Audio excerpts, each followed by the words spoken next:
বরাক দর্পণ studio. নমস্কার, news Barak দর্পণ studio থেকে সবাইকে আবারও স্বাগত জানাচ্ছি। আজকের গুরুত্বপূর্ণ কয়েকটি খবরের সংক্ষিপ্ত হেডলাইন। ডক্টর হিমন্ত বিশ্ব শর্মাকে খুনের হুমকি ঘিরে চাঞ্চল্য, মরিগাঁওয়ে গ্রেপ্তার এক। নগাঁওয়ে বন্যাক্রান্তদের পশু খাদ্য নিয়ে দুর্নীতির অভিযোগ। অরুণাচলে ভয়াবহ বন্যা, ভূমিধস, 5 সেনা নিখোঁজ। চামগুড়িতে সূর্যাস্তের পরও উড়ল জাতীয় পতাকা। মরিগাঁওয়ে গাছে ঝুলানো নবজাতক উদ্ধার। ছত্তিশগড় সরকারের 5 কোটি টাকার সাহায্য অসমকে। ক্ষুদ্র মুখায় বিশ্ব রেকর্ড কঞ্জিত মেধির। দনের পাহাড় গড়েও শেষ সময় একা, পরিবারের চিহ্ননা কোটিপতি ব্যবসায়ীকে। 70,000 কোটি টাকায় 6টি ডুবোজাহাজ, জার্মানির সঙ্গে চুক্তি শীঘ্রই। অপারেশন সিন্দুর নিয়ে প্রথমবার মুখ খুললেন অজিত ডোভাল। হাসিনার প্রত্যার্পণ নিয়ে ভারতের আদালতই চূড়ান্ত সিদ্ধান্ত নেবে। অসমের মুখ্যমন্ত্রী ডক্টর হিমন্ত বিশ্ব শর্মাকে হত্যার হুমকি দেওয়ার অভিযোগে মরিগাঁওয়ে এক দর্জিকে গ্রেপ্তার করেছে পুলিশ। ধৃতের নাম আব্দুল মুতলেব। স্বাধীনতা দিবসে খানাপাড়ায় মুখ্যমন্ত্রীর ভাষণের লাইভ সম্প্রসারণের সময় সমাজ মাধ্যমে এই হুমকি দেওয়া হয় বলে অভিযোগ। পুলিশের দাবি, 1 কোটি টাকা দিলে মুখ্যমন্ত্রীকে খুন করতে রাজি, এমন মন্তব্য করা হয়েছিল। ঘটনায় অভিযুক্তের বাবা, ভাই সহ আরো 3 জনকে আটক করা হয়েছে। হুমকিটি আব্দুল নিজে দিয়েছিলেন নাকি অন্য কেউ তার অ্যাকাউন্ট ব্যবহার করেছিল তা খতিয়ে দেখছে পুলিশ। রাংলু চ্যাংমরায় বন্যা কবলিতদের জন্য সরকারি পশুখাদ্য বেআইনিভাবে বিক্রির অভিযোগ উঠেছে। স্থানীয়দের দাবি, 16 বস্তা পশুখাদ্য গোপনে সরিয়ে নেওয়া হচ্ছিল। ঘটনায় অভিযুক্তদের বিরুদ্ধে ব্যবস্থা নেওয়ার দাবি উঠেছে। অরুণাচলের দিবাংভেলিতে আকস্মিক বানে সেনা শিবির বেশি গিয়ে 5 জওয়ান নিখোঁজ রয়েছেন। অন্যদিকে আপার সুবনশিরি জেলায় ভূমিধসে 4 শ্রমিকের মৃত্যু হয়েছে। সেনা, আইটিবিপি, পুলিশ ও এসডিআরএফ যৌথভাবে উদ্ধার অভিযান চালাচ্ছে। নগাঁওয়ের চামগুড়ির সোনারিবালি বালিকা প্রাথমিক বিদ্যালয়ে স্বাধীনতা দিবসের পর সূর্যাস্তের পরও জাতীয় পতাকা উঠতে দেখা যায়। খবর পেয়ে পুলিশ এসে পতাকাটি নামিয়ে নিজেদের হেফাজতে নেয়। প্রশাসন এই স্কুলের কর্তৃপক্ষের উপর আইনি পদক্ষেপ নেওয়ার সম্ভাবনা রয়েছে। গুয়াহাটির মালিগাঁওয়ে গাছের সঙ্গে কাপড়ে মোড়ানো অবস্থায় একটি সদ্যজাত শিশুকে উদ্ধার করেছে স্থানীয়রা। পুলিশ শিশুটিকে হাসপাতালে পাঠিয়েছে এবং ঘটনার তদন্ত শুরু করেছে।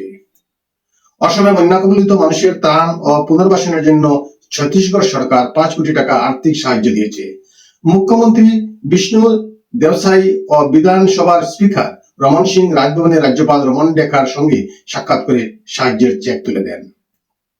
ওদালগুড়ির 17 বছরের কঞ্জিত মেধি মাত্র প্রায় 1.4 সেন্টিমিটারের অসমীয়া ঐতিহ্য মুখা তৈরি করে বিশ্ব রেকর্ড করেছেন। 11 আগস্ট তার সৃষ্টি বুক অফ ওয়ার্ল্ড রেকর্ডস এ বিশ্বের ক্ষুদ্রতম ঐতিহ্যবাহী অসমীয়া মুখা হিসাবে স্বীকৃতি পায়। উত্তরপ্রদেশের মারহারা এলাকায় 70 বছর বয়সী প্রাক্তন কোটিপতি ব্যবসায়ী রাজকুমার সেক্সেনার মৃত্যু হয় 12 আগস্ট। 72 ঘন্টা মর্গে থাকার পরও পরিবারের কেউ তার দেহ নিতে আসেননি। শেষ পর্যন্ত পুলিশ ও একটি সামাজিক সংস্থার উদ্যোগে 15 আগস্ট তার শেষকৃত্য সম্পন্ন হয়। একসময় তার কোটি টাকার সম্পত্তি ও ইলেকট্রনিক্স ব্যবসা ছিল। পারিবারিক বিবাদের পর স্ত্রী ও সন্তানরা আলাদা হয়ে যায়। সম্পত্তি বিক্রি করে শেষ জীবনে ঋণের বোঝা নিয়ে বৃদ্ধাশ্রমে দিন কাটাচ্ছিলেন তিনি। প্রজেক্ট 75I এর আওতায় প্রায় 70,000 কোটি টাকা ব্যয়ে 6টি আধুনিক ডুবোজাহাজ তৈরি করবে ভারত। জার্মান সংস্থা PKMS ও মুম্বাইয়ের মাঝগাঁও ডক শিপ বিল্ডার্স যৌথভাবে এগুলি নির্মাণ করবে। AIP প্রযুক্তি সহ এই ডুবোজাহাজ দীর্ঘ সময় জলের তলায় থাকতে পারবে।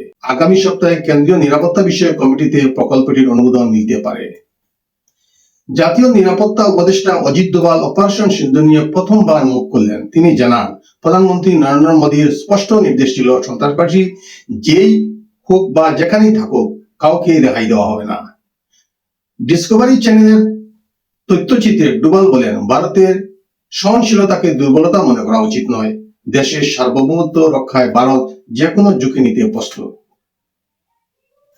শেখ হাসিনার প্রত্যার্পণ নিয়ে বাংলাদেশের একাধিক অনুরোধের পর ভারত জানিয়েছে বিষয়টি আদালতে আইনি প্রক্রিয়াতেই চূড়ান্ত হবে। রাজনৈতিক বা কূটনৈতিকভাবে সিদ্ধান্ত নেওয়া হবে না। এদিকে বাংলাদেশের প্রধানমন্ত্রী তারেক রহমানের সম্ভাব্য ভারত সফর নিয়েও অনিশ্চয়তা তৈরি হয়েছে। ঢাকা জানিয়েছে, সফরের জন্য অনুকূল পরিবেশ তৈরি করতে হাসিনা সহ পলাতক আসামিদের প্রত্যর্পণ এবং ওসমান হাদি হত্যা মামলার অভিযুক্তদের হস্তান্তর চায় তারা। আগে 20 থেকে 25 আগস্টের মধ্যে তারেকের ভারত সফরের সম্ভাবনার কথা শোনা গেল। রবিবার বাংলাদেশের অবস্থানের পর সেই সফর নিয়ে নতুন করে অনিশ্চয়তা তৈরি হয়েছে। আজকের প্রতিবেদনে এখানেই সংক্ষিপ্ত বিরতি টানছি। সবাইকে শুভ সন্ধ্যা দিনে বিদায় নিচ্ছি। নমস্কার।